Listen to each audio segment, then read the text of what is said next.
Irmãos, para a nossa meditação nessa noite, Deus propôs no nosso coração para estarmos meditando com os irmãos nessa noite, no livro de Números,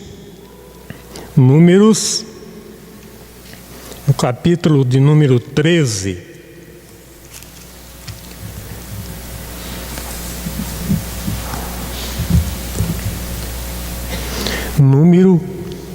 No capítulo 13.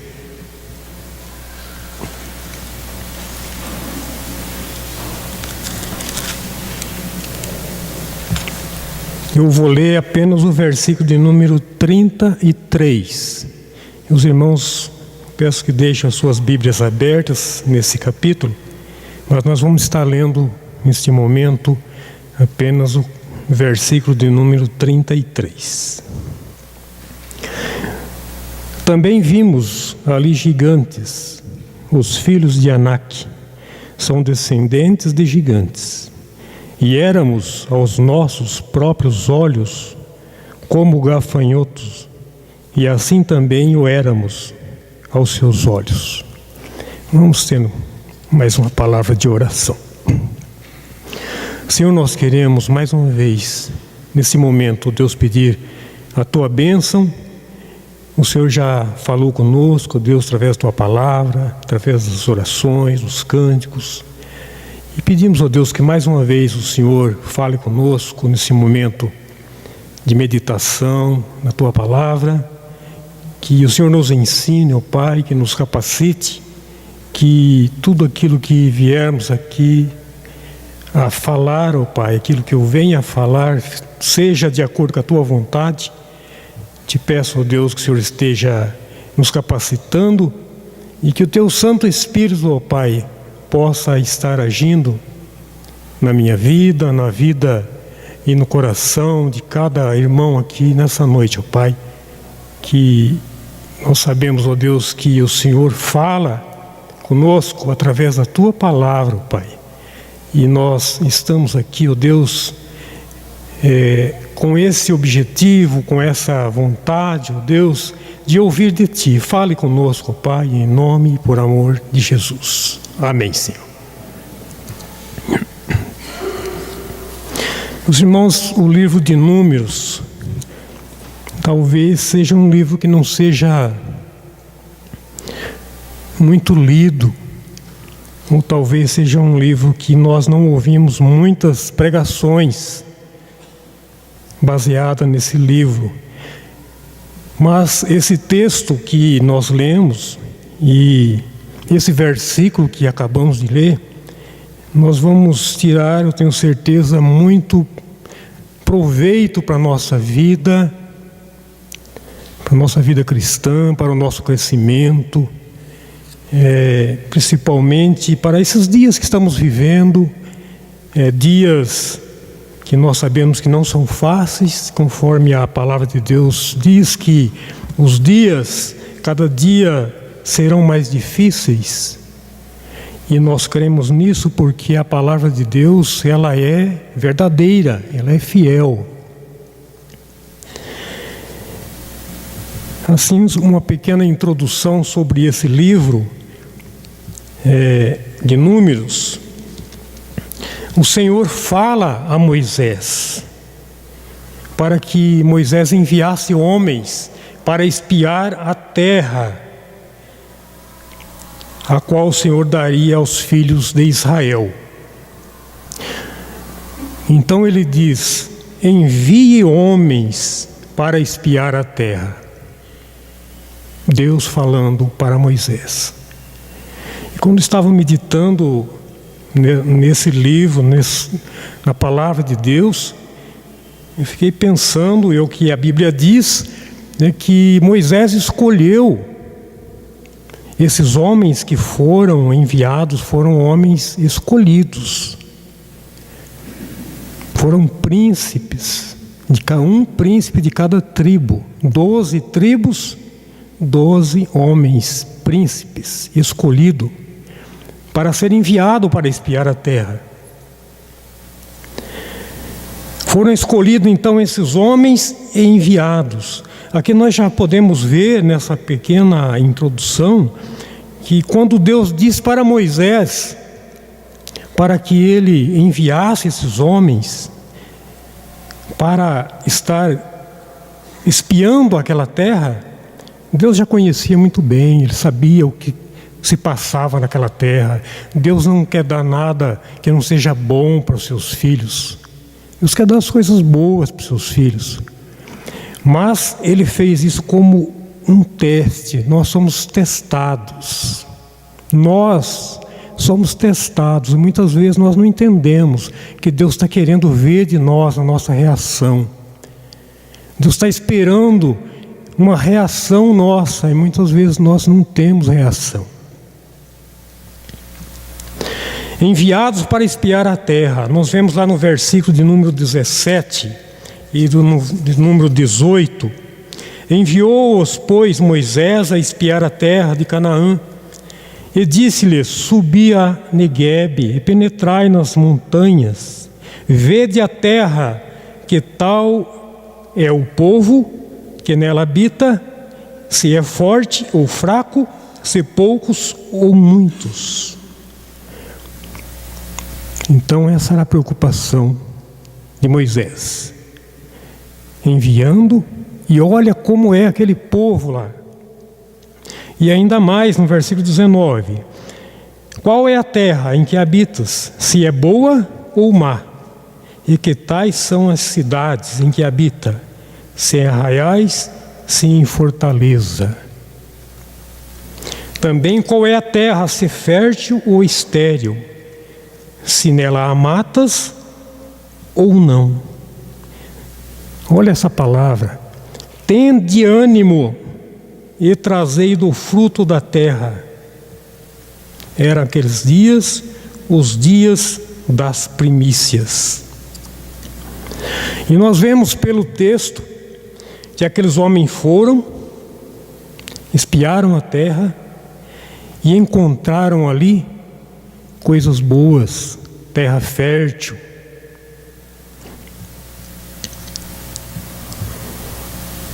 Mas então eles voltaram, depois de 40 dias, eles voltaram para trazer então um relatório de tudo que eles viram, que eles presenciaram ali. É curioso para nós que a maioria voltaram trazendo um relatório bom? Não, pessimista. Relatório péssimo, relatório desmotivador. Eles viram tanta coisa boa, a terra era fértil, muito boa. Tanto que, quando eles foram, era a época da produção de uvas. E diz o texto que eles cortaram um ramo com um cacho de uva, o qual foi necessário 2 homens para carregar. E trouxeram e entregaram a Moisés. Então disseram, trouxeram dos frutos da terra e disseram que a terra era boa, mas, porém, o povo é poderoso. O povo é difícil, são muito fortes. Vimos gigantes, as cidades são fortificadas. Vai ser difícil de entrar. A maioria, meus irmãos, 10 viram gigantes, toda sorte de dificuldade. E com esse relatório péssimo, eles desencorajaram o povo a prosseguir, a subir para possuir a terra.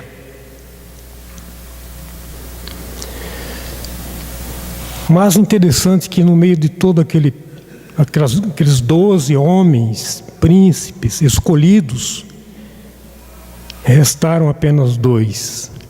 Esses 2, o qual nós falamos muito, o qual as igrejas falam muito, nesses nomes, Josué e Calebe. Josué e Calebe. Josué e Caleb não viram nenhuma dificuldade.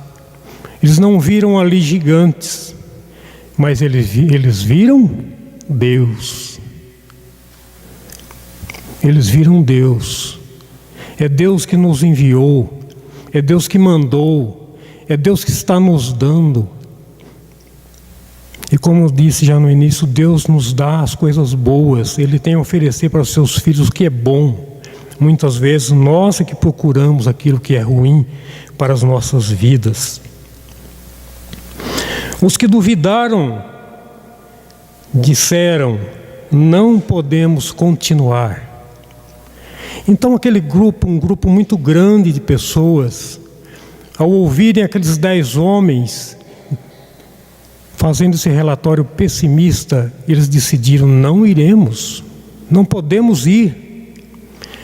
E nós sabemos que Deus castigou aqueles homens, eles morreram no deserto.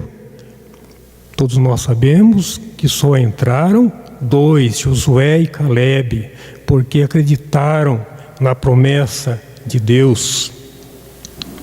Os que creram dizem: prossigamos, porque Deus está conosco. Deus está conosco.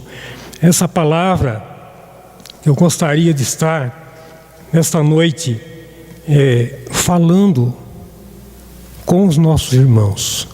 Deus está conosco. O que nós podemos aprender com esse texto da palavra de Deus? O versículo de número 33, o quando diz: também vimos ali gigantes. Os gigantes representam para nós alguma coisa nos nossos dias, na nossa vida, no nosso dia a dia. Os gigantes representam as dificuldades que deparamos diariamente. E se nós perguntarmos: quem não passou por dificuldade, ou passa ou está passando por algum tipo de dificuldade, seja qual for, pode ser uma dificuldade na família, na igreja, na vida social, na sua vida espiritual. Será que muitas vezes esses gigantes não estão te deixando você com medo? Não está me deixando com medo de prosseguir a minha caminhada, a minha carreira cristã? E começamos um dia pela graça, pela misericórdia de Deus, quando Deus nos chamou, nos resgatou do império das trevas, do lamaçal, do pecado, para trilhar o caminho da luz. Mas de repente há algum gigante no nosso caminho, no nosso caminhar, na nossa vida. Algum gigante que está impedindo a minha comunhão com Deus, minha vida de oração, a minha maneira de conviver com os irmãos, na minha vida de adoração, no meu crescimento. São muitos gigantes poderão ser colocados no nosso caminho. E nós sabemos que esses gigantes vêm para nos provar, vêm para nos testar. Deus sabia que lá havia gigantes, como havia mesmo. Mas não eram aqueles gigantes que iam lutar, que iam acabar com eles. Eram homens grandes, os filhos de Anak. Eles viviam sim na terra. Esses gigantes, meus irmãos, ou vencemos eles, ou eles nos devoram, como disseram aqueles homens a respeito desses gigantes de Canaã. Eles são muito fortes, que nós parecemos como gafanhotos aos seus olhos. Dá para a gente imaginar o tamanho daqueles homens. Mas os homens de fé, Josué e Calebe, eles falaram uma palavra maravilhosa, em que nós precisamos de estar pensando nisso e agindo assim também. Os homens de fé, os homens de Deus, Josué e Calebe disseram: como pão os podemos devorar. Como pão os podemos devorar. Em outras palavras, vencendo esses gigantes, ficaremos mais fortes. Como pão podemos devorar. Se vencermos os gigantes que estão dia a dia no nosso caminho. Será que alguém tem dúvida que nós ficaremos mais fortes? Quando você vence, não é você que está vencendo, mas Deus está com você, te ajudando. Josué e Calebe viu Deus. Deus está ajudando a você vencer essa batalha, vencer a guerra, essa luta que você está passando. Então você é uma pessoa que está mais forte espiritualmente. Você está mais pronta, mais preparada.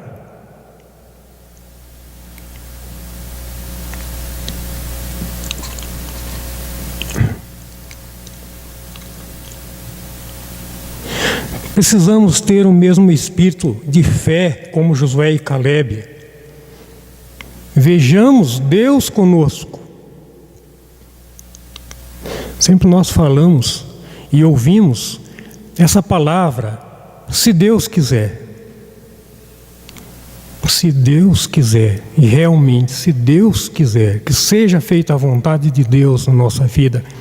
Mas precisamos falar com fé, com determinação, com confiança, de que Deus está ao nosso lado e nós vamos vencer, porque Deus está conosco.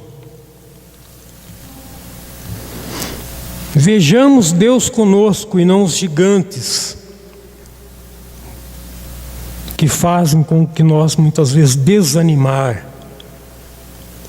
Quantos obstáculos aparecem para nos afastar de Deus? Será que não sabemos disso?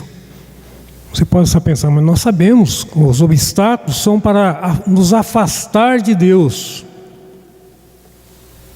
Mas precisamos ser lembrados que Deus está conosco, não estamos só. Como nós temos estudado todos os domingos, que Deus está no controle. No controle de quê? De tudo. A nossa vida, em tudo do mundo, em tudo que acontece. Às vezes, vemos coisas que não existem, mas que são colocadas pelo inimigo. Vemos gigantes, vemos coisas, problemas, dificuldades que a gente acha que não vai vencer, que são demais para mim. É muita coisa para mim. Eu já presenciei pessoas dizendo assim, esse fardo é muito para mim. Mas não é isso que a Bíblia fala. A Bíblia fala que Deus não coloca fardo maior do que aquele que você pode suportar. Então, se você suporta, seja qual fardo for, é para o seu crescimento. E nós temos que crer, assim como está na palavra de Deus.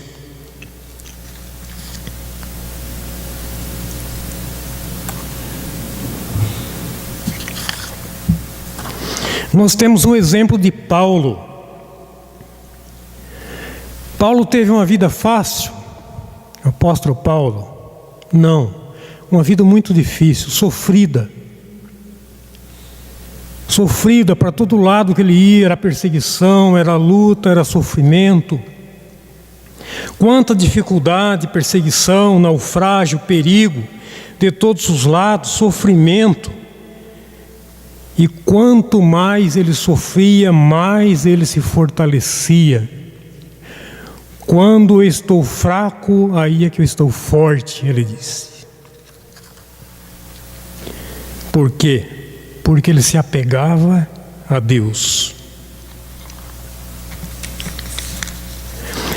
Abra sua Bíblia em 2 Coríntios, capítulo 4.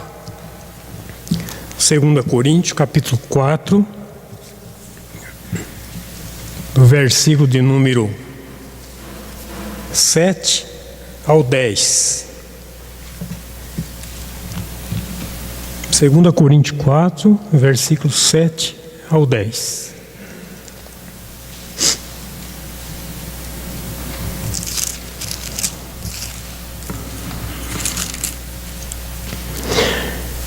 Diz assim a palavra de Deus: temos, porém, este tesouro em vasos de barro, para que a excelência do poder seja de Deus e não de nós. Em tudo somos atribulados, porém não angustiados, perplexos, porém não desanimados, perseguidos, porém não desamparados, abatidos, porém não destruídos, levando sempre no corpo o morrer de Jesus, para que também a sua vida se manifeste em nosso corpo. Temos, porém, esse tesouro em vaso de barro, Jesus morando no nosso coração. Nós somos esse vaso de barro, frágil, fácil de ser quebrado. Nós todos sabemos disso. Um vaso de barro é fácil de ser quebrado, mas nós temos esse poder dentro de nós. Poder nosso? Não, poder de Deus. Jesus dentro do nosso coração.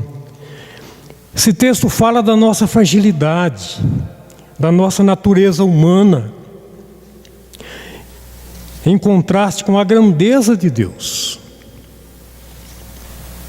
E Deus trabalha usando-nos e nos fortalecendo, tudo para quê?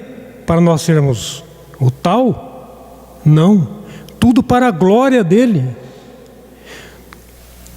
Se eu estou crescendo, se eu estou cada dia sendo edificado, buscando a santificação, desenvolvendo a minha salvação, é tudo para a glória de Deus.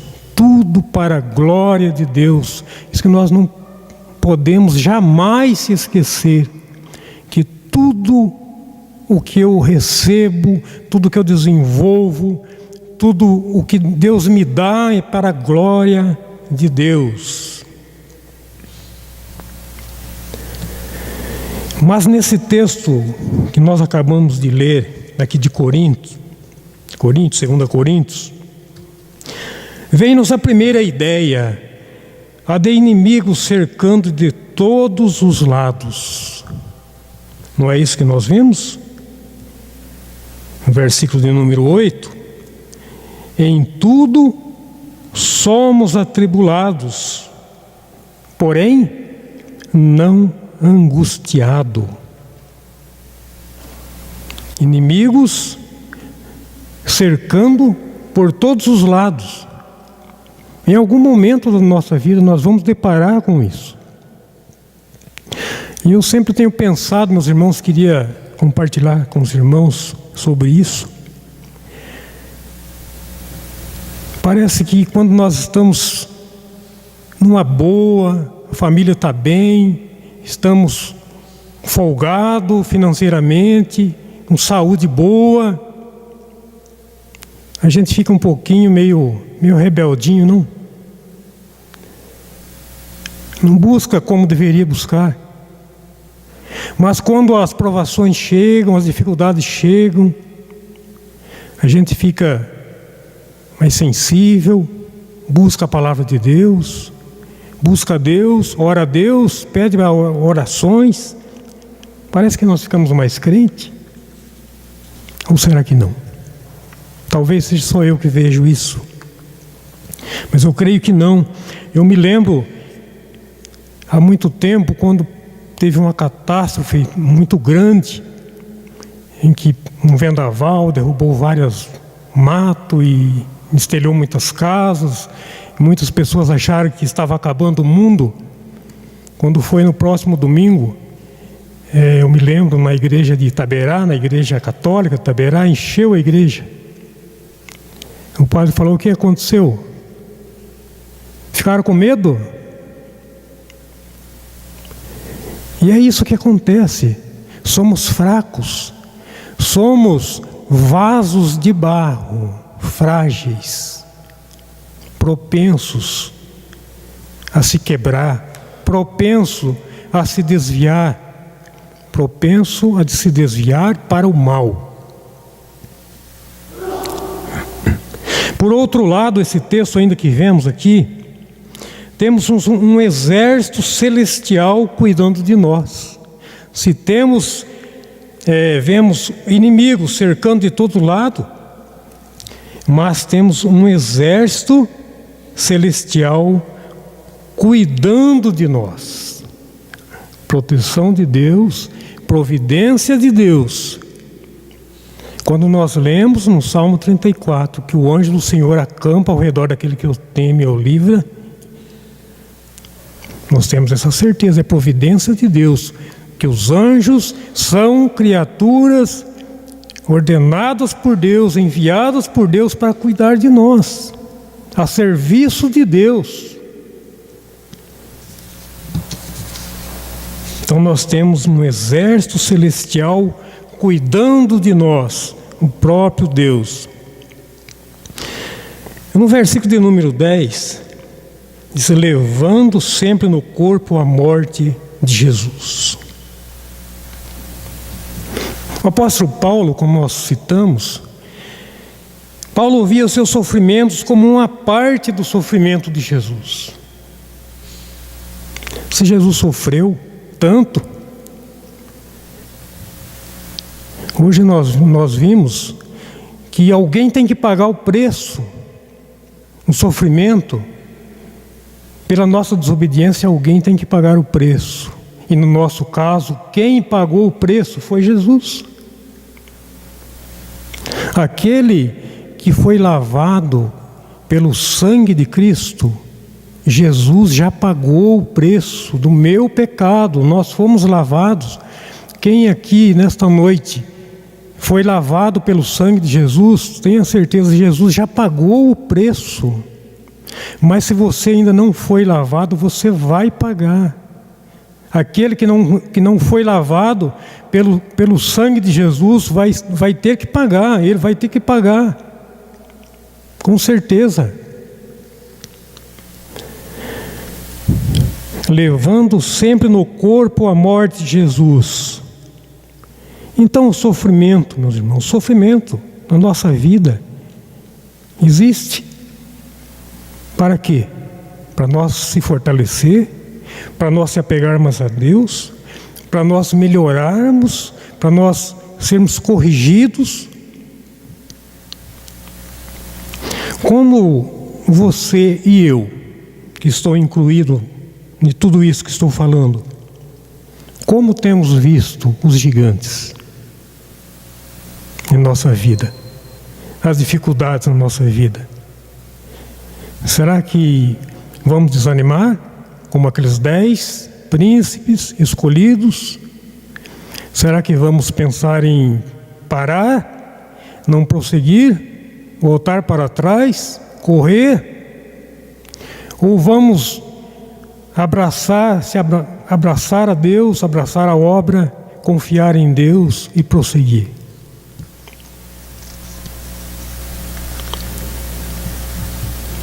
Será que temos procurado entregar a nossa vida confiando em Deus? Ou estamos tentando vencer sozinho? Também há uma outra possibilidade, que muitas vezes queremos vencer sozinho e sabemos que não temos condições, porque somos tão pequenos, a nossa fé é tão pequena, por muito que pareça ser grande, é menor que um grão de mostarda.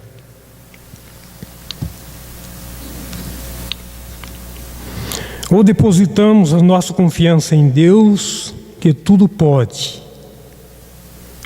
Temos que estar depositando a nossa confiança em Deus, que tudo pode, por mais que os gigantes apareçam, ser terríveis. E que, como nós já falamos, que muitas vezes os gigantes são nós mesmos que criamos a nossa caminhada cristã. É nós que fazemos com que esses gigantes apareçam. De repente está tudo bom, assim como aqueles homens viram que a terra era boa, eles viram que a terra era fértil, mas de repente eles falam: não vamos para lá não. Começou a ver gigantes, começou a ver dificuldades. Muitas vezes a gente começa a ver essas coisas que não existem, e sofrer, meus irmãos. Nós sofremos demais por antecipação, sofremos demais por coisa que ainda nem aconteceu. É os gigantes da vida que aparecem na nossa vida. Então, meus irmãos, que Deus possa estar nos abençoando, cuidando de nós, e que nós possamos ver Deus na nossa vida, Deus cuidando de nós, Deus na nossa família, Deus na nossa igreja. Prossigamos para herdar a terra que Deus tem prometido para cada um de nós, a vida eterna. Mas para nós herdarmos a vida eterna, nós não podemos parar no meio do caminho. Me lembro do nosso irmão saudoso, seu Roberto Gretz. Ele sempre dizia: às vezes está faltando só um pedacinho para você andar, para chegar no seu destino, e você para, não chega. É verdade, falta só um pouquinho para você caminhar. Você viu o gigante e ficou com medo, parou, não prosseguiu. Que nós possamos estar olhando, não os gigantes não são nada. As dificuldades aos nossos olhos são muito grandes, mas para Deus não. Nós precisamos, e eu me incluo mais uma vez dizendo, precisamos estar com os nossos olhos abertos para ver Deus. Os gigantes sempre vão estar no caminho dos cristãos. A arma do inimigo é muito forte, mas Deus é maior. Creiamos, temos fé e prossigamos. Amém? Que Deus possa estar nos abençoando, cuidando de nós, para que nada interrompa a nossa caminhada cristã, nada mesmo.